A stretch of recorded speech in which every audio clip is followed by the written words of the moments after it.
ছাত্রলীগকে বলতে চাই, আমি তোমাদের কাছে স্মার্ট বাংলা।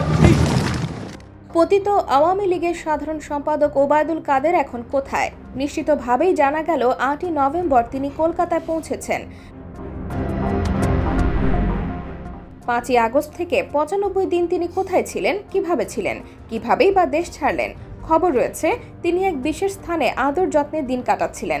তবে কিভাবে দেশ ছাড়বেন তার ফন্দি ফিকির করছিলেন। সবুজ সংকেত আসার পর সড়ক পথে তিনি বিশেষ ব্যবস্থায় ভারতের মেঘালয়ের রাজধানী শিলং পৌঁছান। সেখান থেকে যান কলকাতা। দিল্লি নয়, কলকাতাতেই তিনি অবস্থান করবেন এমনটাই জানা গেল।